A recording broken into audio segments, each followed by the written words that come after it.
Work.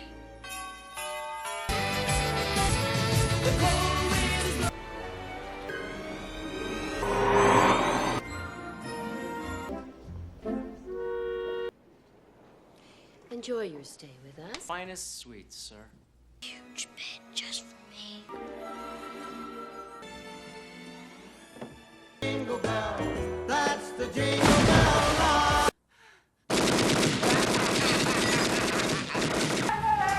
This cat! Get out of here, you nosy little pervert, or I'm gonna slap you! Cheese pizza. Take a...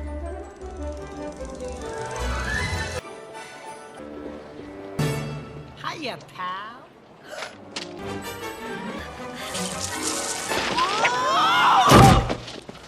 Stop that child!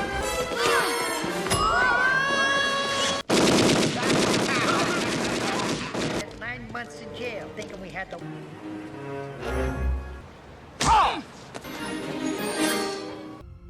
Uncle Rob, enter jail.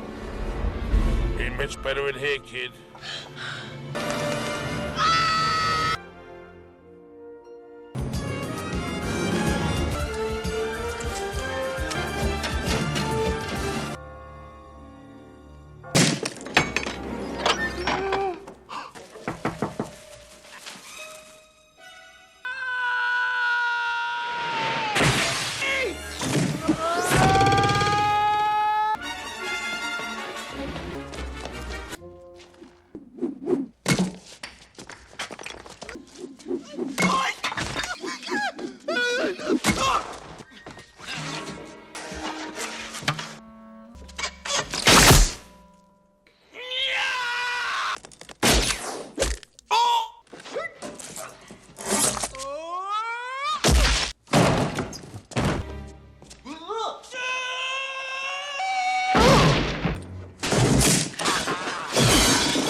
Oops.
Christmas is just around the corner, and the McAllister house is already in full chaos.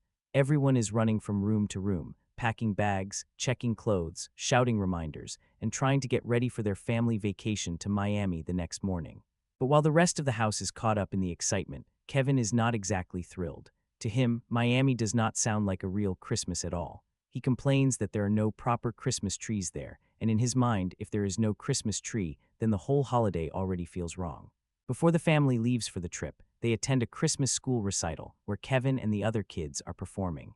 Kevin has his own little moment during the show, but his older brother Buzz cannot resist ruining it. While Kevin is trying to sing his part, Buzz starts messing with him from behind, making silly movements and embarrassing him in front of everyone.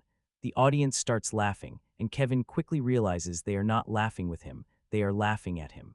Kevin finally loses his temper. He turns around and hits Buzz, but that one angry reaction sets off a complete disaster. The kids begin falling into each other, the performance collapses into chaos, and even one of the Christmas decorations comes crashing down onto the teacher.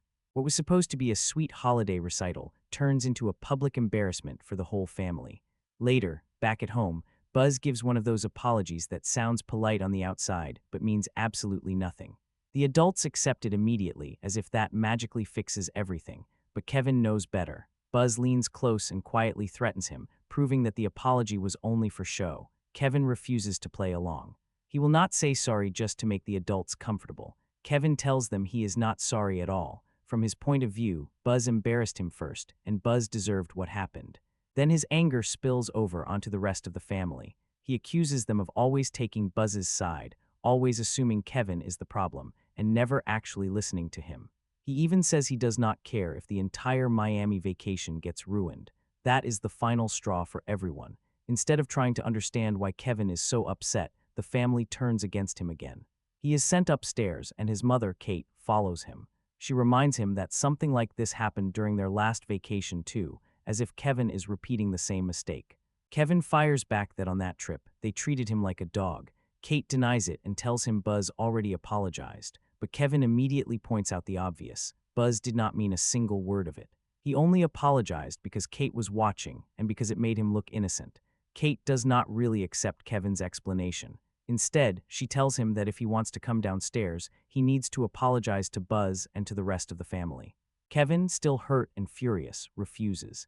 He says he does not care if he has to stay upstairs all night because he does not trust anyone in that house anyway. Then, in the middle of his anger, he says something that turns out to be very important.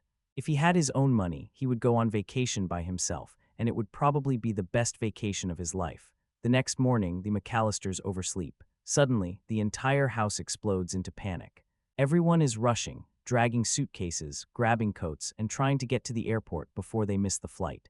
This time, Kate actually remembers Kevin before they leave, but Kevin is already ahead of them. He has made it into the car, so it looks like the family has avoided making the same mistake again. At the airport, Kevin tries to put batteries into his small recorder. While everyone is hurrying through the terminal, he grabs his father's bag and starts searching through it. The family keeps moving fast, and in all the confusion, Kevin gets separated.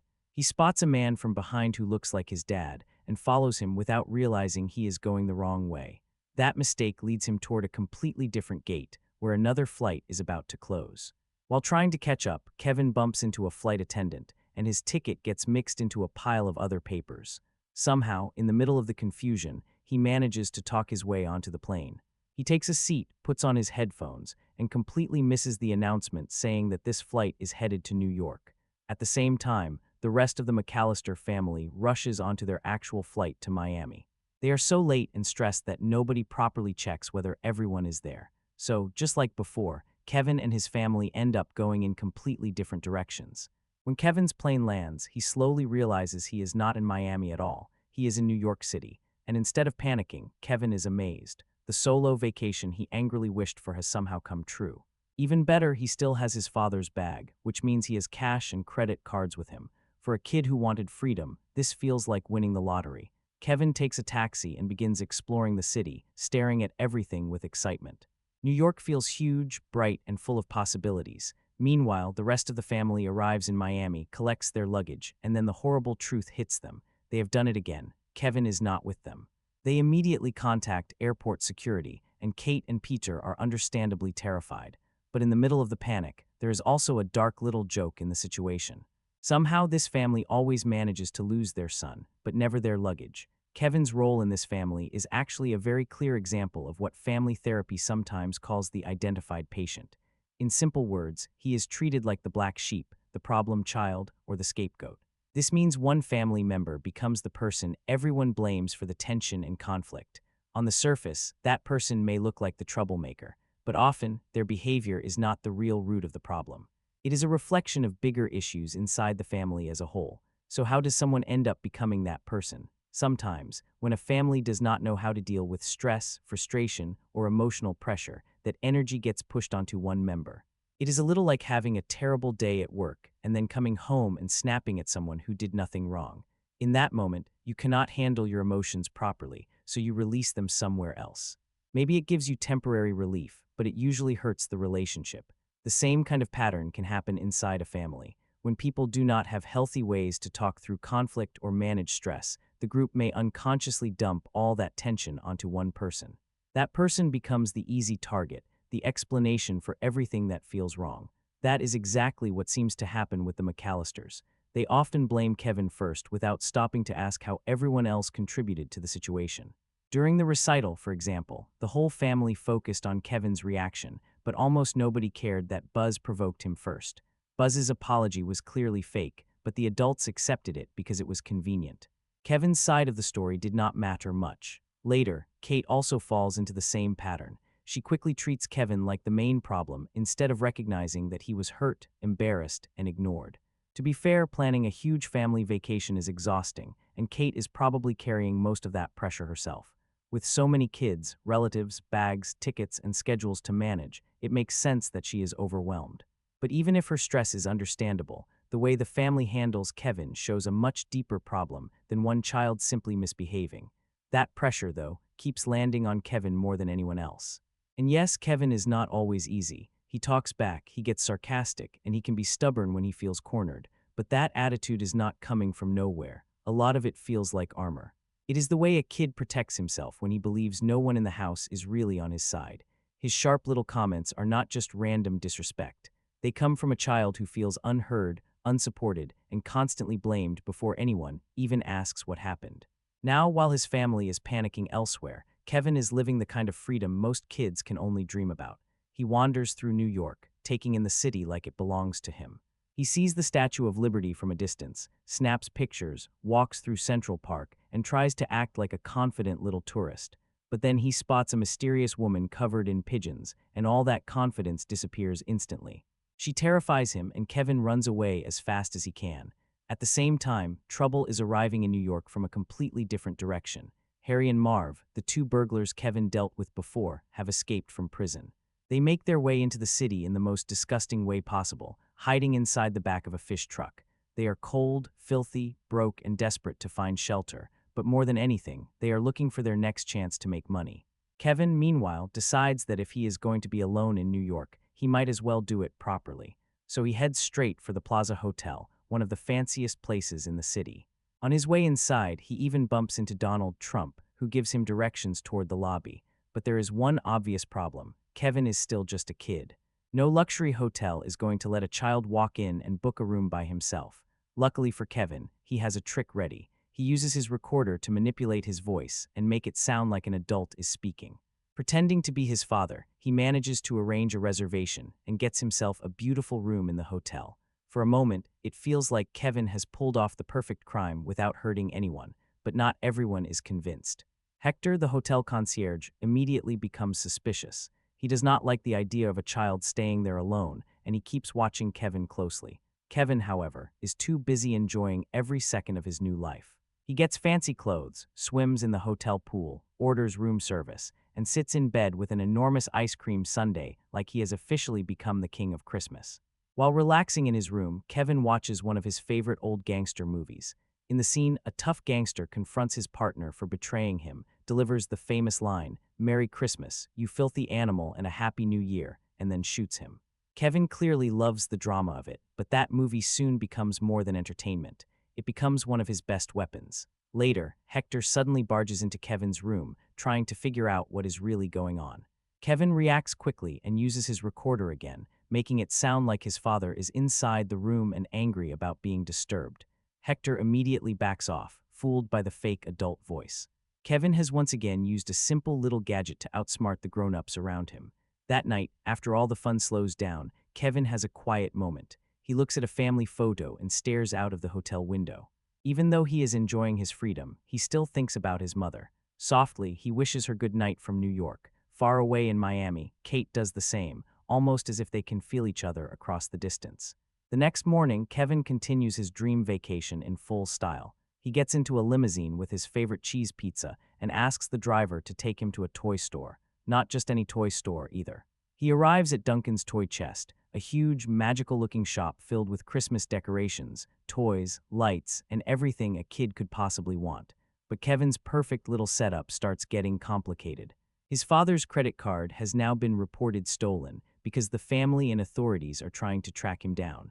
Hector has also discovered that something is wrong, which means Kevin's comfortable hotel life is starting to fall apart. Meanwhile, Harry and Marv are trying to figure out how to get enough money to leave the city. Since it is Christmas, they decide a toy store would be the perfect place to rob. It will be full of money, busy with shoppers, and in their minds, easy to hit. Unfortunately for Kevin, the store they choose is the exact same one he is visiting. Inside Duncan's toy chest, Kevin is completely amazed.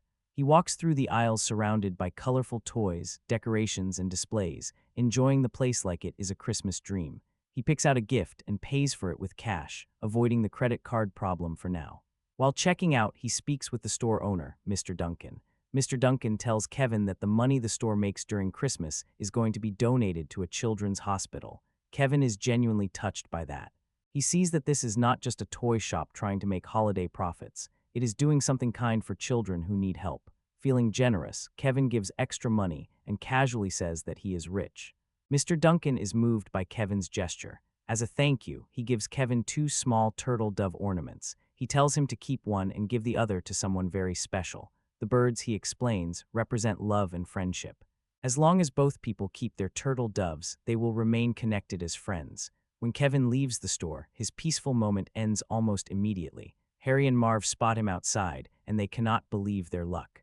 Kevin sees them too, screams, and takes off running. He knows exactly how dangerous they are, and he also knows they are not going to let him slip away easily this time.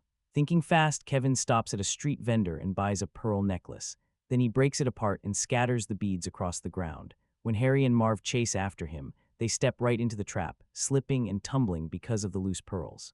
That gives Kevin the chance he needs to get away and rush back to the hotel. But the plaza is no longer safe for him either. Hector and the hotel staff have discovered that Kevin used a stolen credit card, and now they are waiting to stop him. Kevin manages to dodge them and sneak back up to his room, but the staff soon burst in, determined to catch him. Once again, Kevin turns to the gangster movie. He plays the recorded scene where the character shouts, "Merry Christmas, you filthy animal," followed by gunfire. The hotel staff panic, believing someone inside the room is shooting. They scatter in fear, and Kevin uses the confusion to escape from the hotel completely. Not long after, Kevin runs into Harry and Marv again. This time, while they are threatening him, Marv accidentally gives away their plan. They are going to rob Duncan's toy chest that night. Kevin realizes the money meant for the children's hospital is in danger. He cannot just ignore that. So he creates another distraction and makes a run for it, escaping into Central Park. Meanwhile, the McAllister family finally receives the news that Kevin is alone in New York. Once they understand where he is, they decide to go after him immediately. Kate is desperate to find her son, especially because this is not just a simple mistake anymore. Kevin is alone in one of the biggest cities in the world. Back in New York, Kevin has now lost the safety of the Plaza Hotel. The place that felt like his private palace has rejected him, and he is suddenly back on the streets. He wanders through uncomfortable areas full of strange people and unfamiliar faces. The city, which seemed exciting earlier, now begins to feel colder, darker, and more threatening. Eventually, he finds himself back in Central Park. There he crosses paths again with the pigeon lady, the woman who frightened him before. At first, Kevin reacts the same way. He screams and runs, convinced she is dangerous.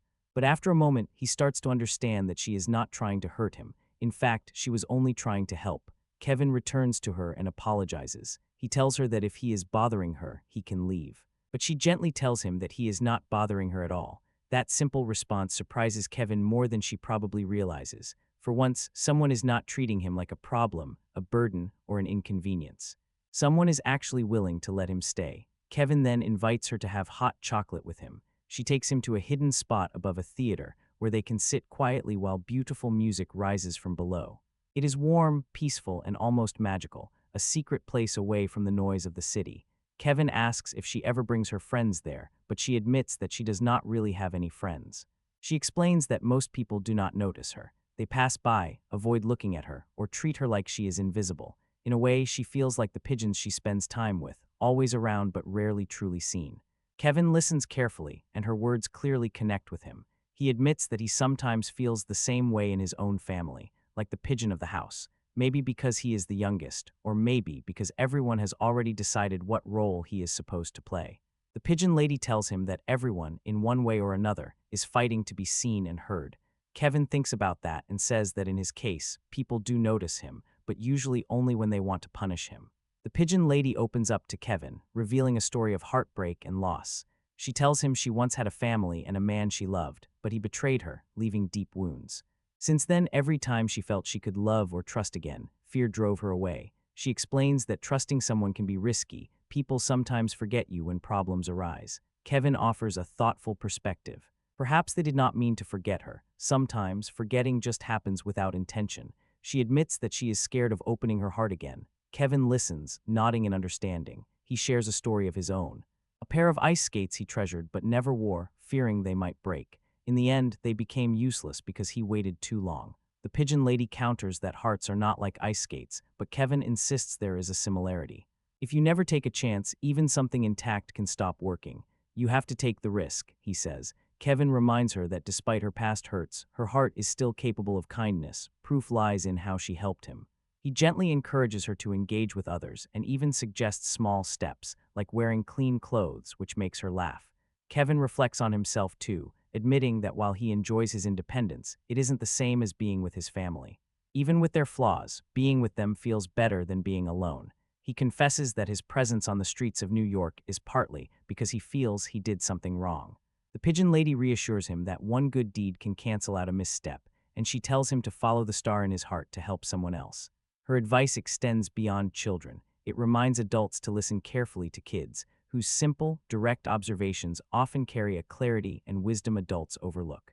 Inspired, Kevin applies this childlike insight to a real problem. The two burglars, Harry and Marv, are planning to steal the Christmas donations from Duncan's toy chest. Kevin begins gathering supplies from the street and sets clever traps in an abandoned house, preparing for their inevitable arrival. Meanwhile, the Malisters finally arrive in New York.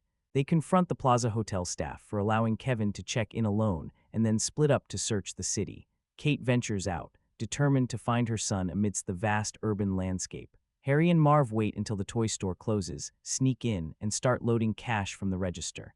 Just as they celebrate, Kevin surprises them from a high window, snapping a photo to record their crime. He provokes them into pursuit, and their chase leads them straight into the booby-trapped house.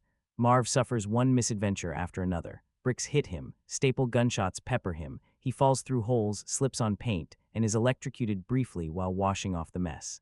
Harry isn't any luckier. He slips on glue, gets a tool bag dropped on his head, and ends up with his hair singed by a blowtorch before dousing it in a toilet. Kevin, agile and clever, slides down a rope escape. When the burglars try to follow, he sets it on fire, causing both to tumble painfully. Using the chaos to his advantage, Kevin calls 911, alerting the police that the thieves are heading into Central Park and instructs them to follow the fireworks. However, Kevin's luck runs thin as he slips while crossing a street and is briefly captured. The thieves take him to the park and even photograph him, with Harry pulling a gun. Just then, the pigeon lady arrives. She scatters birdseed, unleashing a flock of birds that attack the criminals, giving Kevin the opening to ignite fireworks and attract the police. Harry and Marv are apprehended, and the stolen donations are saved. Meanwhile, Kate, sensing Kevin's presence near a Christmas tree, convinces the police to take her to Rockefeller Center. Kevin, standing beneath the massive tree, isn't wishing for presents. He wants to fix things with his family, especially to see his mother. Their reunion is heartfelt, apologies are exchanged, and they embrace in front of the sparkling lights before returning together to the Plaza Hotel. The next morning brings Christmas morning excitement. Fuller wakes the hotel guests, including Kevin, who never expected Santa to visit a hotel room. The room is filled with gifts sent by Mr. Duncan, grateful that Kevin saved the charity money. Buzz approaches Kevin with a genuine apology, encouraging him to open the first present. Before the story closes, Kevin seeks out the pigeon lady to wish her happy holidays. He gives her one of the turtle doves Mr. Duncan gave him, promising he will always remember her. With warmth, kindness, and cleverness, Kevin's adventure in New York concludes, leaving him celebrated, reunited with his family, and having forged an unlikely but meaningful friendship. The story ends here, a tale of courage, cleverness, and the true spirit of Christmas. Home Alone 2 is a weird one, because depending on who you ask, it's either a Christmas classic or one of the safest sequels ever made. And honestly, I kind of understand both sides. There are people who absolutely love this movie. They watch it every year, maybe even more than the first one. For them, it has everything. Kevin in New York, the Plaza Hotel, Tim Curry being dramatic for no reason, Harry and Marv getting destroyed again, and that warm Christmas feeling all over it. But then there's the other side, the people who watch it and think, wait, isn't this basically the same movie again? And yeah, it kind of is. That's the strange thing about Home Alone 2. It's entertaining, but it's also very familiar. It's funny, but you can feel the formula. It has charm, but it also has that sequel feeling where everyone knew exactly what worked the first time and decided not to move too far away from it. So before calling it great or lazy, I think the fair way to look at it is this. Home Alone 2 is not really trying to reinvent anything. It is trying to give the audience more of what they already liked. Whether that is a good thing or a problem depends on how much you enjoy the ride. The first thing you notice with Home Alone 2 is just how attached it is to the original movie. I mean, this film really does not want you forgetting the first one for even 5 minutes. Almost everything here feels connected to it in some way. Same family chaos, same airport panic, same burglars, same style of jokes. Even certain emotional moments feel like they've been rebuilt from memory rather than naturally happening on their own. And weirdly enough, sometimes that actually works, because there's a comfort to it. You already know these characters. You already know the rhythm. When Harry and Marv show up again, the movie doesn't need to explain who they are or why seeing them matters. The second they appear, you instantly know the kind of pain they're about to go through. But at the same time, the movie leans so heavily on the first film that it almost becomes impossible not to compare them scene by scene. Like, you can literally feel the sequel checking boxes sometimes. Oh yeah, we need another scary stranger with a sad backstory. We need another fake gangster movie. We need Kevin setting traps again. We need the mom desperately trying to get back to him. And once you start noticing that pattern, it never really stops. I think that's why people are so split on this movie. If you loved the first Home Alone and simply wanted more time in that world, this sequel probably feels like a gift. Bigger setting, more traps, more Christmas atmosphere, more chaos. Easy win. But if you wanted the sequel to evolve a little more or surprise you in a meaningful way, then yeah, it can start feeling like the movie is replaying old hits instead of creating new ones. Personally, I don't think Home Alone 2 ever reaches the balance the first movie had. The original felt weirdly genuine underneath all the slapstick. This one feels more aware of itself. Bigger, louder, more polished, less natural. Still fun though, that's the annoying part. Even when you realize it's repeating itself, there's still something entertaining about seeing this formula dropped into New York during Christmas. So the comparison to the first movie ends up helping and hurting the sequel at the exact same time. Home Alone 2 is very much a do-it-again, but bigger sequel, and you can feel that almost immediately. The first movie had Kevin alone in a house, so this one puts him alone in New York. The first movie had 2 burglars trying to break in, so this one brings the same 2 burglars back and gives them another plan. The first movie had traps inside a home, so this one gives Kevin an even bigger space, more dangerous tools, and basically turns the final act into a full cartoon disaster zone. It's not subtle. The movie takes the original formula and stretches it out. Bigger city, bigger hotel, bigger traps, bigger injuries, bigger Christmas scenery. Even the emotional moments feel designed to hit the same notes, just with a slightly different face attached to them. Now, to be fair, that kind of sequel can work. Sometimes people don't want a sequel to completely change. Sometimes they just want the same meal with extra fries, and Home Alone 2 understands that very clearly. It knows people came back to see Kevin outsmart adults, Harry and Marv suffer in ridiculous ways, and Christmas chaos wrapped in warm music. So in that sense, the movie gives the audience exactly what they ordered. But there's also a downside to that, because when a sequel repeats the same structure this closely, you start watching the machine instead of the story. You can almost predict where every scene is going before it gets there. Kevin will be separated, the adults will panic, the criminals will appear, someone lonely will teach him a soft little lesson, and eventually the burglars will walk into a building where Kevin has somehow prepared a small war crime collection of traps. And look, it's still entertaining, That's the funny part. Even when you know the pattern, it's hard not to enjoy some of it, but it does make the film feel less spontaneous than the first one. The original had a simple idea that felt fresh. This sequel feels like someone studied what worked, circled the biggest crowd-pleasing moments, and said, okay, now let's make all of that louder. That is why Home Alone 2 feels both fun and slightly lazy at the same time. It expands the scale, but not really the imagination. It changes the location, but keeps the blueprint. And depending on your mood, that can either feel like comfort food or like a sequel playing it very, very safe. You can kind of feel the studio fingerprints all over Home Alone 2. Not in a terrible way exactly, but definitely in that. The first movie made an insane amount of money, so we need another one immediately kind of way.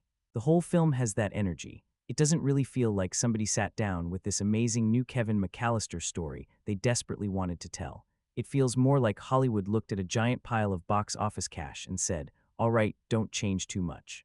People like that, do it again. And honestly, the movie barely hides it. Same kid, same burglars, same Christmas setup, same emotional structure, same style of ending. Even some of the jokes feel like they were copied over with minor edits. It's almost fascinating how carefully the sequel avoids taking risks, because usually with sequels, even bad ones, there's at least an attempt to reinvent something. Bigger threat, darker tone, new direction, different emotional angle, something. Home Alone 2 mostly just upgrades the package. The house becomes New York, the neighborhood becomes the Plaza Hotel, the traps become more painful. That's kind of the strategy. And look, I get why it happened. The first movie was massive. Of course, the studio wanted another one out quickly, while Macaulay Culkin was still at peak popularity. That was basically guaranteed money in the early 90s. Families were absolutely going to show up for this movie no matter what. The weird thing is, despite feeling like a very calculated sequel, it's not completely lifeless. That's what stops it from becoming cynical for me. You can still tell some of the cast are having fun. Tim Curry especially feels like he walked into this movie and decided, all right, if we're doing this, I'm at least going to enjoy myself. Even the New York setting gives the film enough charm that it doesn't just feel like a factory product. But the cash grab feeling never fully disappears either. There are moments where the movie genuinely feels like it's replaying audience memories instead of creating new ones. Like it already knows viewers laughed at certain things in the first movie, so now it's just serving those moments back in a larger portion. Sometimes that works, sometimes it feels weirdly hollow. And honestly, that's probably why Home Alone 2 has stayed divisive for so long. Because depending on your mood, you either see it as a fun continuation or as a studio very carefully protecting a successful formula instead of challenging it. The setup for Home Alone 2 is honestly kind of ridiculous when you stop and think about it for more than 10 seconds. Like, this family lost Kevin once already. That alone should have permanently changed how they travel forever. You'd think every adult in that house would be counting children every 3 minutes like security guards protecting the president. But nope, somehow it happens again. And weirdly, the movie knows this sounds insane, so instead of trying too hard to make it believable, it just throws everybody into chaos immediately and hopes the audience goes along with it. The family oversleeps, everybody's yelling, bags everywhere, kids running around, parents stressed out. Then Kevin accidentally follows the wrong guy at the airport because the coat looks similar to his dad's, boards the wrong plane, and suddenly he's heading to New York while the rest of the family goes to Florida. It's one of those movie situations where if you pause and analyze every detail, the whole thing falls apart instantly. But I'll admit, the actual idea of Kevin ending up alone in New York is still pretty great. The second the movie gets him into the city, it wakes up a little. There's just something fun about seeing this kid wandering around Manhattan during Christmas with his dad's credit card and absolutely zero supervision. The movie taps into that childhood fantasy almost immediately. Fancy hotel rooms, giant toy stores, room service, giant Christmas trees, limousines. Kevin basically turns New York into his personal playground. And honestly, Macaulay Culkin sells that excitement really well. You believe that Kevin is having the greatest week of his life for a while there. He's nervous at first, sure, but then the confidence kicks in and suddenly he's operating like a tiny businessman, surviving in Manhattan through pure attitude. That's probably why audiences forgive the premise as much as they do, because logically, it's absurd. Emotionally, it works enough. The movie doesn't succeed because people truly believe a child could accidentally fly alone to New York unnoticed. It works because the fantasy itself is entertaining. There's a kind of wish fulfillment energy to it. As a kid, the idea feels adventurous. As an adult, it feels like a nightmare mixed with a CPS investigation waiting to happen. And honestly, both reactions make the movie funnier. one thing Home Alone 2 really asks from the audience is patience with logic. Because the moment you start questioning how any of this could realistically happen, the movie becomes complete nonsense almost immediately. And I don't even mean little plot holes. I mean the entire world of this movie seems held together by adults making unbelievably dumb decisions every 5 minutes. The McAllisters somehow lose Kevin again, which honestly feels less like bad luck and more like this child should maybe not be traveling with these people anymore. And the movie keeps trying to play it as stressful comedy, but there are moments where you're just sitting there thinking, how are these parents functioning in daily life? Then Kevin gets to New York and it somehow gets even crazier. A child walks into the Plaza Hotel alone, starts using a credit card that clearly isn't his, checks into a massive hotel by himself, orders room service like a tiny Wall Street executive, and barely anyone reacts appropriately for way too long. Like, at no point does somebody stop and think, maybe we should contact authorities, maybe this kid needs help. Instead, everybody just becomes weirdly incompetent because the story needs Kevin to stay free long enough for the movie to happen. And honestly, that's the key to the entire film. Every adult in Home Alone 2 exists in one of two modes, completely clueless or suspicious about the wrong thing.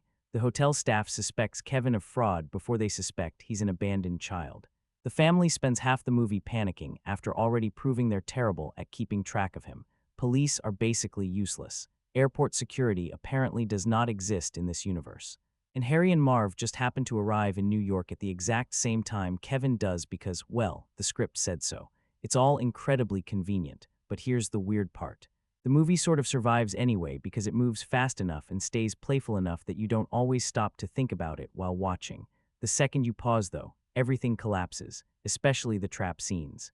Those scenes completely abandon reality. Harry and Marv survive injuries that would absolutely end human life several times over. Bricks to the skull, electrocution, explosions, falls, nails, fire. Somehow they just keep standing back up like cursed cartoon characters, and the movie fully expects you to laugh at it, which, to be fair, audiences do, but it definitely pushes the cartoon violence idea much harder this time around. The first movie felt exaggerated. This one feels like the laws of physics signed out halfway through production. Still, I think part of the charm of Home Alone 2 is how committed it is to its own nonsense. The movie never slows down to explain itself because deep down it knows none of this makes sense. It just keeps throwing energy, music, Christmas lights, and slapstick at you until you either accept the ride or completely reject it. There's really no middle ground. Honestly, the smartest thing Home Alone 2 does is move everything to New York, because even when the story is repeating itself, the setting tricks you into feeling like you're watching something bigger and newer than you actually are. And as a kid, this version of New York looked magical. Not realistic New York, not stressful New York, not rent is $12,000 New York, movie New York. Giant Christmas trees, glowing hotel lobbies, toy stores that look like dream worlds, snowy streets, limousines, shiny decorations everywhere. The city in this movie feels like one massive holiday fantasy. The second Kevin arrives there, the movie gets this burst of energy. You can tell the filmmakers knew that too. They really lean into the wish fulfillment side of it. Kevin's not surviving anymore at first, he's thriving. He's ordering giant ice cream sundaes through room service, walking through Manhattan alone like he owns the place, throwing around his dad's credit card without fear. It becomes less child abandoned by family, and more tiny businessman discovers freedom. And weirdly, that's probably why people love this movie so much during Christmas. The city itself becomes part of the fantasy. Even simple scenes have this cozy glow to them. Kevin walking through Rockefeller Center, the toy store scenes, the Plaza Hotel at night, Central Park with snow everywhere. It all feels warm in that very specific early 90s family movie way that's honestly hard to recreate now. And the movie knows exactly when to slow down and let you enjoy the atmosphere for a minute. It doesn't rush every scene. Sometimes it just lets Kevin exist in the city, looking around, taking things in, feeling amazed by everything. Those little moments help a lot because they make the movie feel bigger than just the slapstick stuff. I also think New York helps hide some of the sequel fatigue. Because yes, structurally, this movie repeats a lot from the first one. But the change in location genuinely matters. Watching Kevin defend a suburban house again would have probably felt lazy immediately. At least New York gives the movie new visual energy, different spaces, different moods, different kinds of comedy. Even the scale changes the feeling. In the first movie, Kevin feels isolated. In this one, he's surrounded by millions of people and somehow still alone, which actually makes the movie feel stranger sometimes. And I'll be honest, there's a reason this movie became part of a lot of people's Christmas traditions. The New York atmosphere carries a huge part of that. You almost end up remembering the feeling of the movie more than the actual plot. You remember the snow, the music, the hotel lobby, the giant Christmas tree, the toy store, Kevin standing in the middle of Manhattan looking tiny but completely confident. That stuff sticks with you. The Plaza Hotel stuff is honestly where Home Alone 2 feels the most alive. Like, if you ask me what really separates this movie from the first one, it's probably not the traps or the burglars. It's Kevin running around this giant luxury hotel, pretending he's an adult and somehow getting away with it for way longer than he should. Those scenes are just fun, and they have a completely different energy compared to the suburban house from the first movie. The original film felt cozy and small. The plaza feels huge, expensive, almost dreamlike through Kevin's eyes. Room service, giant suites, marble floors, staff everywhere for a kid. This is basically heaven. You can tell the movie enjoys these scenes too. It slows down and lets Kevin enjoy himself. Ordering food, exploring the hotel, charging ridiculous things to his dad's credit card like he's some tiny millionaire. There's this goofy wish fulfillment vibe running through all of it. And honestly, the movie probably should have spent even more time here, because the hotel comedy actually feels fresher than most of the repeated stuff later on. A huge reason for that is Tim Curry. He completely understands the assignment in this movie. Every time he shows up, the energy changes a little. His concierge is suspicious in the most theatrical way possible. He doesn't just think Kevin is up to something. He acts like he's investigating an international criminal mastermind, and somehow that makes everything funnier. The little looks he gives Kevin, the dramatic pauses, the way he slowly becomes more irritated and obsessed with catching this child, it's great. He's probably the single best addition the sequel makes. The fake gangster movie scenes also work surprisingly well inside the hotel setting. The sequence where the staff thinks there's some violent mobster inside the room still lands because of how seriously everyone reacts to complete nonsense. The movie stretches that joke way beyond reality, but the commitment from the actors sells it. Even the bathroom scene, which really should not work at all, somehow becomes memorable because Tim Curry fully commits to the humiliation of it.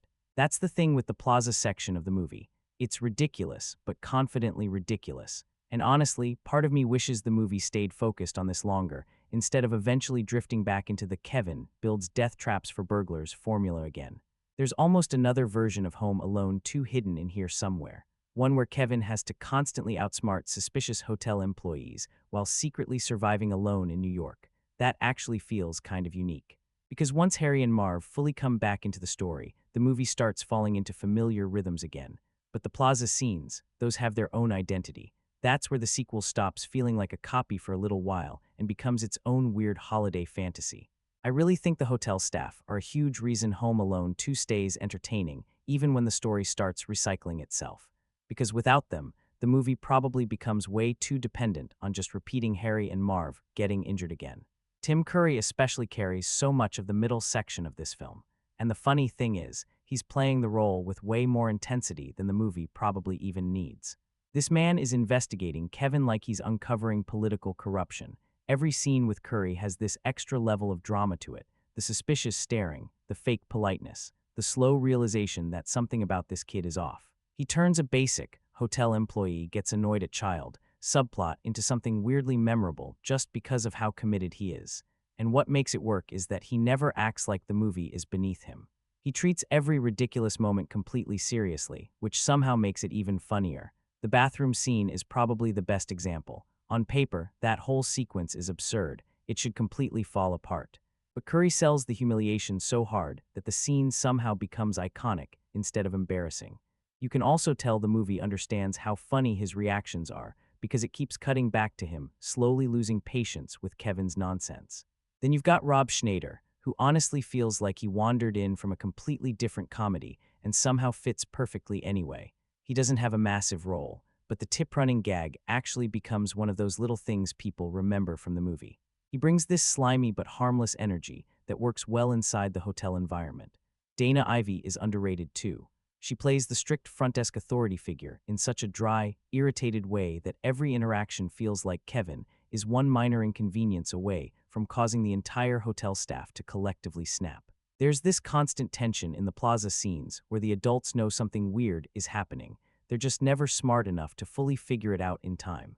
And honestly, that dynamic becomes more entertaining than I remembered. Because the hotel staff basically turn into accidental antagonists. not villains exactly, but obstacles. Kevin has to keep performing adulthood around them while also improvising lies every 5 minutes to survive. That creates a completely different type of comedy than the trap sequences later on. It's less physical and more awkward, more about timing, reactions, panic, suspicion. And I think that's why a lot of people end up loving this whole section of the movie so much. It gives Home Alone 2 its own personality for a while. The burglars are familiar territory. The Plaza staff actually feel like the sequel trying something new. Also, small thing, but I love how seriously the hotel employees treat every situation. Someone hears a gangster voice through a door, and suddenly the entire staff reacts like the building is under siege. Nobody in this movie ever responds normally to anything, and somehow that becomes part of the charm. The Plaza scenes are chaos, but organized chaos, and the supporting cast really sells that feeling. The second Harry and Marv show up in Home Alone 2, the movie basically tells you, all right, we're doing this again. And honestly, I don't even think the film tries to hide it. These two somehow escape prison, somehow end up in New York at the exact same time as Kevin, somehow run into him again in one of the biggest cities in the world, and immediately decide revenge is more important than literally anything else happening in their lives. It's absurd, but at the same time, could you really make a Home Alone sequel in the early 90s without bringing them back? Probably not. Joe Pesci and Daniel Stern are such a huge part of why the first movie worked that I understand why the filmmakers didn't want to replace them. Their chemistry is already built in. The audience instantly recognizes the dynamic. Pesci is permanently furious. Stern is basically a confused cartoon character in human form, and together they somehow create this weird balance where they feel threatening and completely incompetent at the same time. The movie even upgrades them from the wet bandits to the sticky bandits, which honestly feels exactly like the kind of criminal rebrand two idiots would come up with after surviving the first movie. What I find funny is that Harry and Marv almost stop feeling like actual burglars in this sequel. They become part of the tradition, like Christmas decorations. The second they appear, you're no longer wondering what's going to happen, you're waiting to see how badly things are going to go for them this time. And to be fair, Pesci and Stern fully commit again. That's the thing people forget sometimes. Physical comedy like this only works if the actors are willing to look completely ridiculous. Stern especially turns Marv into this human punching bag with no survival instincts whatsoever. The facial expressions alone are doing half the work, and Pesci's frustration is still hilarious because it feels real. You genuinely believe Harry is seconds away from exploding every minute he's on screen. At the same time, though, bringing them back also exposes how repetitive the sequel really is. Because once Harry and Marv return, the movie slowly starts slipping back into the exact rhythm of the first film. Kevin sees them, they chase him, they underestimate him, he prepares traps, they suffer horribly. Repeat. You can almost feel the movie relaxing into familiar territory. Part of me actually wishes the sequel had found a different type of threat. Not because Harry and Marv are bad in this movie, they're still entertaining, but because their return locks the story into repeating the same structure.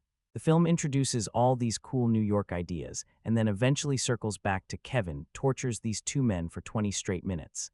Still, I can't fully complain because the movie knows exactly why audiences wanted them back. Nobody walked into Home Alone 2 hoping for subtle character drama. People wanted Harry screaming. They wanted Marv getting injured in increasingly impossible ways. They wanted the chaos, and the movie absolutely delivers that. Whether that counts as nostalgia or lazy writing probably depends on how much patience you have for sequels repeating themselves. Eventually, Home Alone 2 becomes exactly what everybody knew it was going to become. Kevin versus Harry and Marv, again, and honestly the movie waits a pretty long time before fully diving into the trap stuff, but once it gets there, it completely loses control in the funniest and most insane way possible. The first movie already pushed cartoon logic pretty far. This sequel basically looks at that and says, okay, but what if we actually tried to kill them this time? Because the traps in this movie are brutal, not movie brutal. Like genuinely horrifying if you think about them for even half a second. Bricks to the face from multiple stories up. Electrocution, explosions, giant falls, tools flying everywhere. Fire, nails, paint cans again. At one point, it genuinely feels less like a child protecting himself, and more like Kevin has spent the last year secretly studying advanced psychological warfare. And somehow, it's still funny. Well, mostly because Joe Pesci and Daniel Stern completely understand the tone. If either actor played these scenes realistically, the whole movie would collapse instantly, but they lean fully into the chaos. Stern especially turns Marv into this screaming human cartoon, where every injury somehow creates a brand new facial expression I didn't know existed. The brick scene alone is unbelievable. It just keeps going. Every time you think the joke is over, another brick appears out of nowhere, like Kevin has infinite ammunition hidden on that rooftop. And somehow Marv survives all of it with only emotional damage and a funny scream. That's really the key to these sequences: rhythm. The traps themselves are ridiculous, but the timing is what makes them work. The pauses, the reactions, the delayed screaming, Harry slowly realizing something terrible is about to happen 1 second too late. The movie understands slapstick pacing surprisingly well. At the same time, though, this is probably where the sequel becomes most divisive, because some people absolutely love how over the top it gets. For them, this is the payoff: bigger traps, bigger chaos, bigger suffering. It's the movie delivering exactly what audiences came for. Other people watch these scenes and start questioning humanity a little, and honestly, I get both reactions. There are moments where the violence crosses into this weird space where you stop laughing and start thinking, okay, Kevin might actually be dangerous, especially because the movie treats all of it so casually. Harry and Marv survive things that would erase a normal human being from existence, then casually move on to the next injury 30 seconds later. The laws of physics completely leave the building. But weirdly, that insanity is also part of why these scenes became iconic. The sequel understood that simply repeating the same traps from the first movie would feel weak, so it escalated everything to absurd levels. It's basically slapstick inflation, and honestly, even when it's excessive, there's still something entertaining about watching the movie commit so hard to the bit. The abandoned house turns into this nightmare obstacle course where every door, staircase, rope, and toolbox is somehow another disaster waiting to happen. Kevin basically becomes a tiny, chaotic mastermind operating on pure Christmas adrenaline. Do I think the trap sequences are better than the first movies? Not really. The original felt tighter and more inventive. These feel louder and more extreme, but I also can't pretend they aren't memorable. 30 years later, people still talk about the bricks, the electrocution scene, the scream after the tarantula replacement, all of it stuck in people's brains for a reason. It's ridiculous, completely unrealistic, slightly concerning if analyzed too seriously, but as pure slapstick chaos, Home Alone 2 absolutely commits. The violence in Home Alone 2 is where the movie gets a little strange. Because yes, it's supposed to be slapstick, I know that. The whole thing is built like a live-action cartoon. Harry and Marv are not treated like real human beings with bones, blood pressure, and basic survival limits. They're treated like Wile E. Coyote with worse luck and less dignity. But even with that in mind, this sequel goes really far. The first movie was already exaggerated, but there was still something kind of playful about it. Painful, sure, but playful. Home Alone 2 feels nastier in spots. The traps are bigger, the impacts are harder, and some of the injuries are so extreme that your brain briefly stops watching a family comedy and starts doing medical calculations. Like a brick to the face from that height. Multiple times, no, that man is not getting up. And that's where the cartoon logic becomes both the joke and the problem. The movie wants us to laugh because Harry and Marv keep surviving impossible punishment. They get electrocuted, burned, smashed, dropped, crushed, and somehow they just keep going. It's ridiculous, and sometimes it's very funny. But there's also a point where you can understand why some viewers find it uncomfortable. Especially because this is still presented as a Christmas family movie. Kids watch this, families watch this, and while most children understand that movies are fake, some of the violence here is so gleeful that it probably does need context. Not a serious lecture, obviously, but at least the basic reminder that this is fantasy violence, not something that belongs anywhere near real life, because Kevin is not just defending himself in a normal way anymore. At times, he feels like a tiny horror movie engineer, and that's funny as a joke, but it also changes the tone. The more extreme the punishment becomes, the harder it is to see Kevin as just a clever kid improvising under pressure. Sometimes he looks like he's enjoying the destruction a little too much. That may be part of why the final act divides people so sharply. Some viewers laugh louder because everything is so over the top.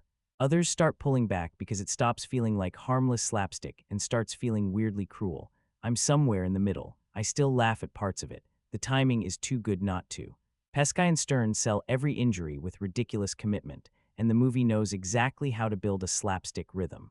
But I also think Home Alone 2 pushes the cartoon violence past the point where it feels cozy. It becomes memorable, absolutely, but not always comfortable. So for kids, I'd say the movie works best when watched with the understanding that this is pure movie nonsense. Nobody survives this stuff. Nobody should copy this stuff. Harry and Marv only keep standing up because the film has completely left reality behind and moved into Christmas Looney Tunes territory. and once you accept that, the violence becomes easier to process, still ridiculous. Still excessive, still probably responsible for a lot of children laughing at things they absolutely should not be laughing at. But that's Home Alone 2, a warm holiday movie where the final act casually turns into a slapstick survival test no normal human body could ever pass. A huge reason Home Alone 2 still works at all is Macaulay Culkin. Honestly, if Kevin wasn't likable, this whole movie probably falls apart pretty quickly. Because the script is asking the audience to accept some completely ridiculous things, and Culkin somehow keeps it grounded just enough emotionally that you stay with him. There's a confidence to him in this movie that's really interesting too. In the first Home Alone, Kevin still felt like a regular kid underneath all the chaos. You could feel the fear sometimes, the loneliness, the "oh no, I actually have to survive by myself now" energy. In Home Alone 2, that innocence is still there a little, but now there's also this tiny movie star swagger creeping into the performance.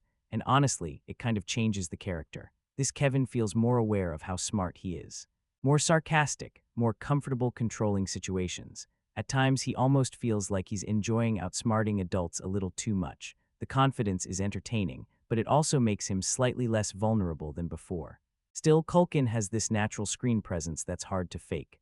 The movie constantly works because your eyes just stay on him. Whether he's wandering through New York, lying to hotel staff, talking to the pigeon lady, or setting up traps like a tiny tactical genius, he keeps scenes moving without looking like he's trying too hard. And the thing people forget sometimes is how difficult this role actually is. Kevin has to be funny without becoming annoying, clever without becoming unbelievable, cute without becoming overly sugary. That's a really hard balance for a child actor, especially in a sequel where audiences already love the original version of the character. Most kids in this role would probably come across as unbearable after 20 minutes. Culkin somehow doesn't. Even when Kevin is acting bratty, which definitely happens in this movie, there's still enough charm underneath it that audiences mostly stay on his side. You understand why kids loved him back then. He has timing. He reacts naturally, and he never feels like he's reading jokes written by adults trying to sound like children. I also think the New York setting helps his performance. The movie gives him more room to play around. In the first film, Kevin mostly reacts to being alone. Here, he actively explores. He experiments. He improvises. You get more scenes of him just existing inside the fantasy of being a kid with freedom and money and no supervision. Culkin makes those scenes feel fun instead of forced. That's important because Home Alone 2 relies heavily on audience affection for Kevin. The film repeats so much from the original that if the main character stopped being enjoyable, viewers would immediately start noticing every flaw even harder. And to be fair, some people do think Kevin becomes a little too smug this time around. I get that criticism. There are moments where he feels less like a believable kid and more like a fully formed comedy protagonist controlling the movie around him. But even then, Culkin's charisma carries a lot of the weight. There's also something slightly bittersweet watching him here now, knowing how massive he became during this period. You can almost feel the height of that early 90s child star phenomenon happening in real time through this performance. The movie knows he's the attraction. The camera knows it too. And somehow, despite all the chaos around him, he still manages to make Kevin feel memorable instead of just iconic. That's harder than it sounds. Honestly, Joe Pesci and Daniel Stern deserve a ridiculous amount of credit for why these movies work. Because if you really think about what they're being asked to do in Home Alone 2, it's kind of insane. Their entire job is basically walk into pain repeatedly for the audience's entertainment and somehow make every reaction funny instead of horrifying. And against all logic, they pull it off. What makes the duo work so well is that they approach the physical comedy completely differently. Pesci plays Harry like a man who is permanently one bad second away from having a nervous breakdown. Every trap feels personal to him. Every injury makes him angrier. You can feel his frustration building through the entire movie. Meanwhile, Daniel Stern plays Marv like his brain stopped buffering years ago. The man reacts to danger with pure confusion. Half the time it feels like Marv doesn't fully understand what's happening even while it's happening to him. And Stern's face does so much work here. The screaming, the delayed reactions, the little moments where his soul visibly leaves his body for a second after another injury. It's genuinely impressive physical comedy. And the crazy part is, even though the traps are repetitive in concept, Pesci and Stern keep the scenes from feeling identical because their reactions are always slightly different. That's harder than people think. Comedy like this lives and dies on rhythm. Timing matters more than realism. The pause before the scream matters. The stare into the camera after pain matters. The tiny moment where Harry realizes he's about to get hurt again matters. These two know exactly how to stretch those beats without completely killing the momentum. I also think the contrast between them helps a lot. Peskai is compact rage. Stern is chaotic panic. Harry thinks he's smarter than he actually is, and Marv honestly feels like a man wandering through life moments away from accidentally setting himself on fire, even without Kevin around. And weirdly enough, that imbalance makes them lovable in a strange cartoon way, because technically, these are criminals. They rob people, they threaten a child, but by the time the trap sequences really begin, they stop feeling dangerous and start feeling doomed. The audience isn't scared of them anymore, they're waiting for the next disaster to happen to them. That's such a weird balancing act for actors to pull off, especially Peskai. This is the same guy from Goodfellas, Casino, serious gangster roles. And here he is slipping on ice, getting electrocuted, screaming at children, and somehow fully committing to all of it without looking embarrassed. That commitment matters. If either actor treated the material like it was beneath them, the comedy would collapse immediately. And honestly, some of the funniest moments aren't even the traps themselves. It's the little reactions afterward. Harry silently processing another failure. Marv making noises no human being has ever made naturally. The exhausted anger between them. That stuff keeps the movie alive even when the writing starts repeating itself. Now, do I think the sequel pushes the slapstick too far sometimes? Definitely. There are moments where the violence becomes so extreme that it almost stops being funny. But even then, Peskai and Stern stay committed enough that the scenes remain watchable. Without them, Home Alone 2 probably just becomes a louder version of the first movie. With them, it still feels entertaining, even while they're getting turned into human crash test dummies for 2 straight hours. The McAllister family in Home Alone 2 is kind of fascinating because the movie wants you to see them as lovable chaos. But if you stop and think about what they're actually doing, they may be one of the most negligent families in Christmas movie history. I mean, they lost Kevin once already. That should have changed everything forever. There should be checklists, head counts, emergency systems, maybe matching jackets, something, anything. Instead, this family somehow manages to lose the exact same child again within a year. And weirdly, the movie almost treats it like an inconvenience more than a traumatic life event. Now, to be fair, Catherine O'Hara does a lot of heavy lifting here. She's probably the main reason the family subplot still works emotionally at all. Because once Kevin disappears, she immediately brings this panic and guilt that feels real even inside the movie's exaggerated tone. You believe that the mother genuinely loves her son. O'Hara sells that completely. There's this exhausted desperation in her performance once she realizes Kevin's gone again, and honestly, without that emotional grounding, the whole subplot might have felt unbearable. She gives the movie warmth whenever it risks becoming too cartoonish. John Hurd, meanwhile, mostly has the energy of a man who has accepted that his family life is permanently cursed, and honestly, fair enough. The funniest thing about the McAllisters is how normal they all act despite living inside absolute chaos 24 hours a day. Everybody's yelling, nobody listens to each other, Buzz is still causing problems. Kevin is still getting blamed for things. Half the adults seem distracted at all times. The family dynamic somehow feels both exaggerated and weirdly believable at the same time, especially the sibling stuff. The movie actually does a decent job showing why Kevin constantly feels isolated inside his own family. There's this recurring pattern where the adults dismiss him too quickly or assume he's the problem before fully understanding what happened. So even when the film pushes things into broad comedy, there's still this little undercurrent of Kevin wanting to be seen properly. That helps the emotional side land later. At the same time, though, I do think the family subplot slows the movie down sometimes. Once Kevin reaches New York, that's clearly the fun part of the story. Every time the movie cuts back to the adults trying to figure things out, there's a tiny feeling of, okay, can we go back to Kevin now? And I think the filmmakers knew that too, because most of the family scenes rely heavily on panic comedy. Airport confusion, arguing, running around, travel disasters, frustrated phone calls. The movie's trying to keep momentum alive while separating Kevin from the rest of the cast for most of the runtime. Still, I kind of appreciate that the sequel didn't completely abandon the emotional side of the family dynamic, because underneath all the slapstick Home Alone has always been partly about family frustration. The chaos, the misunderstandings, the guilt, the realization that people take each other for granted. That stuff is still here, even if it's buried under much louder comedy this time around.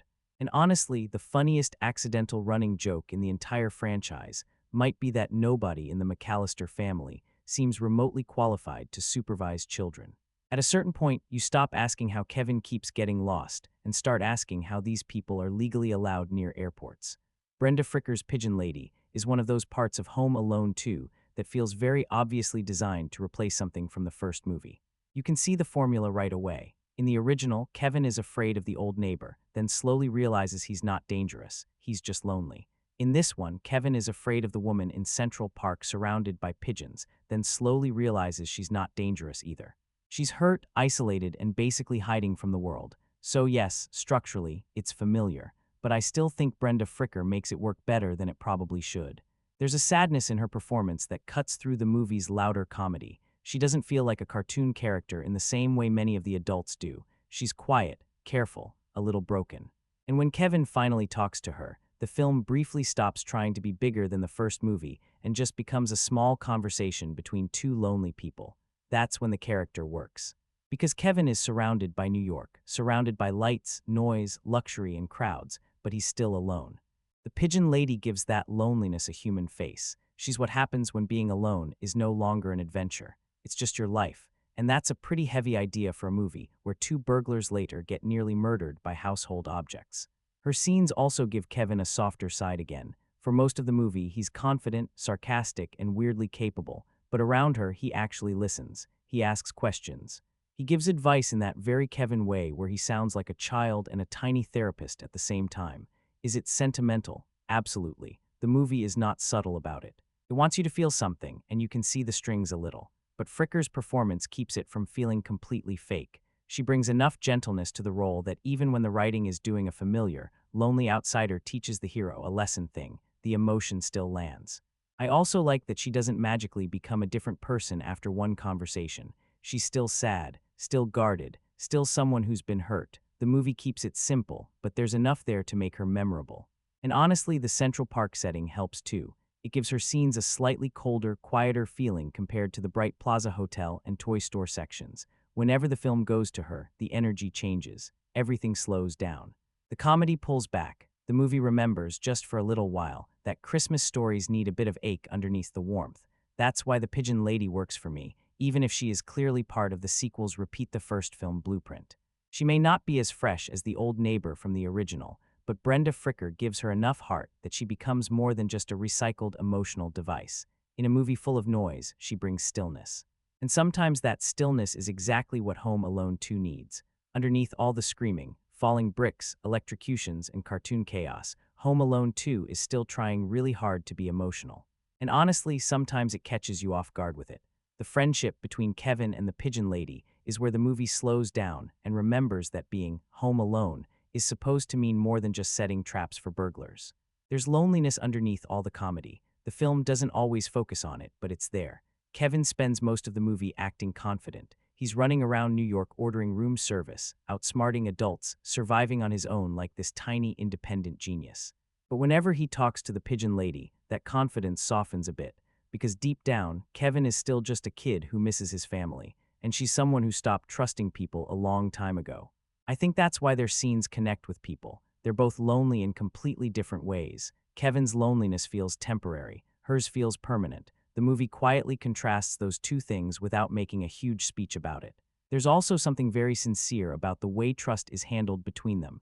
Kevin doesn't magically fix her life or anything like that. He just talks to her, listens to her, encourages her a little. And in return, she becomes this quiet emotional anchor for him in a city that otherwise feels massive and overwhelming. It's simple, but it works. And then there's the turtle dove ornament. Honestly, that little moment became way more iconic than the movie probably expected. The idea behind it is pretty sweet too. One dove for you, one for someone you care about. And as long as both people have one, the friendship stays connected no matter how far apart they are. It's sentimental, very sentimental. But Home Alone 2 kind of survives on sincerity like that. The movie knows it's broad and ridiculous half the time, so it needs these softer moments to stop the whole thing from becoming emotionally empty. And weirdly enough, the turtle dove scene sticks in your memory because it feels small compared to everything else around it. No giant comedy setup, no screaming, no slapstick disaster, just two people talking quietly during Christmas. I also think the movie deserves some credit for not making the emotional side overly complicated. It keeps things childlike in a good way. Friendship matters, loneliness hurts, trusting people is difficult after disappointment. Those are simple ideas, but they're honest ones. That's probably why the emotional moments still land for a lot of viewers, even when the sequel repeats so much from the first film. Beneath all the recycled structure, there's still a little sincerity hiding in there. And honestly, without that sincerity, Home Alone 2 probably wouldn't still mean anything to people decades later. It would just be a movie about two burglars surviving attempted murder during Christmas. The toy store subplot is one of those parts of Home Alone 2 that feels almost too Christmas movie perfect. You've got this huge, beautiful toy store, charity money for children, Kevin wandering in like he's stepped into every kid's dream, and then Eddie Bracken as Mr. Duncan just standing there with this warm, old-fashioned presence. It's very sentimental, no question, but honestly it works. Mr. Duncan gives the movie a little bit of classic holiday kindness. He's not loud, he's not doing slapstick, he's not suspicious of Kevin like the hotel staff. He's just this gentle toy store owner who treats Kevin with patience and respect, which is actually kind of rare in this movie because most adults either ignore Kevin, blame him, chase him, or completely misunderstand him. So when Mr. Duncan listens to him, it stands out. There's something sweet about Kevin walking into this magical toy store and ending up in a conversation about helping children. It reminds you that beneath all the chaos, the movie is still trying to be about generosity and Christmas spirit. And yeah, it's not subtle. The store is basically glowing with holiday warmth. The charity angle is very clear. The villains planning to rob it is about as cartoonishly evil as you can get. But for this kind of movie, that simplicity fits. Harry and Marv aren't just stealing money now, they're stealing from kids. So immediately, Kevin has a reason to stop them that feels bigger than just revenge or survival. It gives the final act a little moral push, even if the movie mostly uses that excuse to throw the burglars into another trap marathon. Eddie Bracken brings a lot to this small role. He makes Mr. Duncan feel like someone from an older kind of Christmas film, gentle, dignified, almost storybook-like. His scenes don't take up much space, but they add warmth. And the turtle-dove moment connects nicely here too. The ornament isn't just a random object. It becomes part of the movie's emotional language, kindness, friendship, giving someone something to remember you by. That's the kind of little detail that helps Home Alone 2 feel more sincere than it maybe has any right to be. The toy store subplot also balances the movie's harsher comedy. Because let's be honest, by the end, the film is basically two criminals being destroyed by traps for an extended period of time. Without something softer around that, the whole thing could feel meaner. Mr. Duncan and the toy store give the movie a reason to care. Not a complicated reason, not a deep one, but a simple Christmas reason. Some people are trying to do something good, and Kevin decides that even alone in New York, he can help protect it. That's probably why this subplot sticks with people. It's sentimental, sure, but Home Alone 2 is at its best when it allows itself to be sentimental without becoming completely fake. The Rockefeller Center reunion between Kevin and his mom is surprisingly touching for a movie that spends most of its time on chaos and slapstick. I mean, let's be honest. You've spent almost 2 hours watching Kevin get away with practically everything. The adults fail spectacularly, and two criminals survive what should be fatal injuries. Then suddenly, boom, he's standing under that giant Christmas tree, and Catherine O'Hara just nails the emotional weight of it. It's quiet, simple, no bricks flying, no paint can smashing anyone in the face. Just mother and son finally seeing each other again, and that contrast is really what makes it work. After all the over-the-top chaos, you feel the relief, the warmth, the little heartbreak of being separated, and the joy of reunion. O'Hara's performance carries the scene. She doesn't need to yell or panic here. The exhaustion and worry in her eyes do all the heavy lifting. And Kevin, still clever but now genuinely a little vulnerable, mirrors that perfectly. You get the sense that this kid actually missed his mom, not just for comedic effect, but in a way that lands emotionally. It's one of the few moments where Home Alone 2 slows down and lets the audience breathe. It reminds you that at its heart, this franchise is about family, even if everything else around it is absurd. The Rockefeller Center setting just adds to it too. That giant tree, the lights, the festive backdrop, it's cinematic in a way the movie rarely is elsewhere. You almost forgive the contrived airport chaos and over-the-top traps just to get to this quiet, warm moment. It's short, but it sticks. And honestly, without it, the sequel would feel even more like a bloated, slapstick-heavy rerun. This reunion grounds the film in a little emotional reality, and that matters more than you might think. One of the things that really holds Home Alone 2 together, even when the story is a little repetitive, is John Williams' music. Seriously, the score does so much work without you even realizing it at first. That instantly recognizable, somewhere in my memory, theme sneaks in during quiet moments, during the toy store, the hotel, even the Rockefeller Center reunion. And suddenly, everything feels warmer, more magical, and unmistakably Christmas. It's kind of wild how a piece of music can carry a movie like this, because let's face it, the plot is basically a remix of the first film.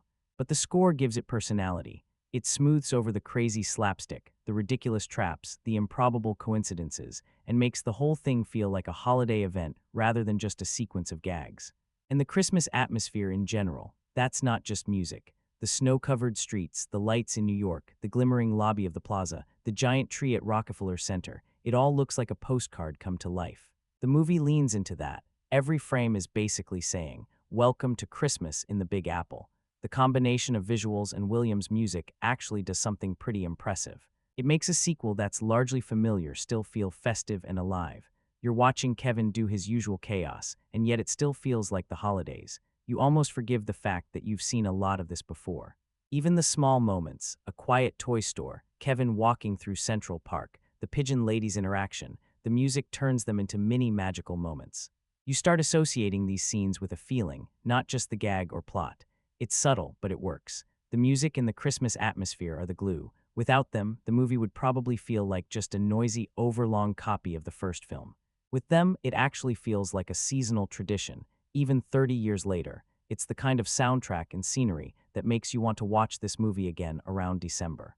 One thing that really surprised me rewatching Home Alone 2 as an adult is just how long it feels sometimes. And not necessarily boring long, just stretched. Like the movie keeps adding extra minutes because it knows audiences enjoy hanging out in this world, even when the actual story has already made its point. The film is close to 2 hours, which honestly feels kind of wild for this type of comedy, especially when the basic structure is so familiar already. You can definitely feel scenes lingering longer than they probably need to. The beginning alone takes a while to fully get moving. We spend a lot of time with the family chaos, the airport confusion, the travel setup, Kevin wandering around New York, the hotel material, the pigeon lady subplot. And while most of that stuff is enjoyable on its own, the movie sometimes starts feeling like it's circling instead of progressing. And the funny part is when you're a kid, you probably don't notice this at all, because there's always something happening. Christmas lights, music, hotel comedy, Kevin exploring New York, Harry and Marv being idiots somewhere nearby. The movie distracts you really well. But watching it now, you can feel the pacing getting loose in places, especially in the middle section. There are scenes that absolutely work individually, but don't always feel necessary structurally. The film likes to wander a little. It wants you to soak in the atmosphere, which honestly helps the Christmas feeling, but it also means the story momentum slows down every now and then. The family subplot is probably where I feel this the most. Every time the movie cuts back to the adults panicking, there's this tiny voice in your head going, "Okay, but what's Kevin doing?" Because the New York stuff is clearly the main attraction. And then the third act arrives, and suddenly the movie turns into 20 straight minutes of escalating physical destruction, which is entertaining, don't get me wrong, but even the trap sequence feels longer and more excessive than the first movie's version. The original felt tighter. This one keeps stacking injuries on top of injuries until the whole thing starts feeling like endurance comedy. Like the movie itself is daring you to see how much slapstick punishment you can survive watching. At the same time, though, I think part of the slower pacing comes from the movie wanting to feel bigger than the original. Bigger city, bigger scale, bigger emotional beats, bigger Christmas atmosphere. So naturally it spends more time soaking in those elements instead of rushing from scene to scene. And honestly, sometimes I like that about it. There's a cozy quality to Home Alone 2 that comes from the movie allowing itself to breathe a little. Kevin walking through New York, hanging out in the toy store, exploring the plaza, quiet moments with the pigeon lady. Those scenes are part of why the movie became a holiday comfort watch for so many people. So the pacing is kind of a trade-off. The movie loses some sharpness because it's overstuffed, but it gains atmosphere because it takes its time. Whether that works for you probably depends on what you want from the sequel. If you just want non-stop comedy and traps, parts of the movie will feel bloated. But if you enjoy sitting inside that warm Christmas vibe for a while longer, the slower pacing almost becomes part of the charm. Here's the thing about Home Alone 2. For all the repetition and familiarity, the formula still works. I know that sounds weird, because the movie basically takes the first one, changes the setting, and calls it a sequel. But there's a reason people still watch it every year. The parts that work the first time, they still hit hard, Kevin being clever, the wet bandits being comically doomed, slapstick chaos. That mix of tension and comedy that makes you cringe and laugh at the same time. It's all here. And somehow, even when you know exactly what's coming, it's still satisfying. The movie leans into that familiarity instead of pretending it's reinventing the wheel, and there's something comforting about that. You already know how this story goes, and for a lot of viewers, that predictability isn't a problem, it's a feature. You get to enjoy the city, the hotel, the traps, the music, and all the little moments you remember, without being surprised but without being bored either. It's also funny how the sequel ups the stakes just enough to make the same story feel slightly bigger. New York instead of a house, the Plaza Hotel instead of a suburban street, more elaborate traps, bigger comedic payoffs. Even though it's familiar, the film feels alive because the scale has changed. So yes, it's a copy in many ways, but it's a copy that knows exactly what the audience loved in the first one. And by sticking to that, it still manages to be entertaining, festive, and, most importantly, fun. Sometimes a sequel doesn't need to reinvent itself. Home Alone 2 proves that giving the audience more of what they already loved can still work, especially when it's executed with charm, energy, and a little Christmas magic. The biggest issue with Home Alone 2 is how predictable it feels. I mean, you can practically see every beat coming a mile away. Kevin gets separated, the wet bandits appear, he sets up the traps, they get hilariously injured, and eventually there's a heartfelt reunion. It's the same story as the first movie, just bigger and louder, and that repetition is hard to ignore. The gags aren't new, the emotional moments are recycled. The pigeon lady is basically a version of the old neighbor. Even some of the jokes feel like they've been photocopied from the original script with minor tweaks. Because of that, the movie never really surprises you. There are a few fresh set pieces in New York, the Plaza Hotel, the toy store, but structurally, it's a carbon copy. You know the rhythm, you know the beats, and honestly, you can almost predict the next trap before it happens. It's not that Home Alone 2 is unwatchable, far from it. It's just that compared to the original, which felt inventive and full of clever surprises, this one feels cautious. Lazy, even, in the way it leans on proven ideas instead of taking risks. And that's really where the lack of originality hits hardest. The first film felt like a wild, unpredictable ride. This one feels like a carefully measured repeat, designed to give audiences what they already liked without straying from the blueprint. Sometimes that works for nostalgia. Other times it makes the movie feel safe, too safe. Safe to the point that you're laughing at the traps, enjoying the chaos, but also thinking, I've seen this before. For a sequel, predictability and repetition are probably inevitable. But here, it's so consistent that originality feels almost absent. Home Alone 2 still entertains, but it never really surprises you, and that's a noticeable weakness compared to the original. So wrapping it all up, Home Alone 2 is kind of a strange beast. On one hand, it's unnecessary. Do we really need the story repeated with Kevin lost again? Probably not. The plot is familiar, a little lazy, and occasionally so contrived that you have to laugh at the absurdity just to keep watching. It's a sequel that doesn't really try to innovate or surprise. But on the other hand, it's genuinely entertaining. There's charm here that's hard to ignore. Culkin is still great as Kevin, Peskai and Stern are ridiculous in the best way. Tim Curry steals every scene he's in, and the New York holiday setting is just magical. The traps are outrageous, the laughs land more often than not, and the little moments, the toy store, the pigeon lady, Rockefeller Center, actually stick with you. It's a movie that knows its strengths and runs with them, even if it doesn't care much about originality. The humor is broad, the stakes are cartoonishly high, and somehow that combination keeps it fun.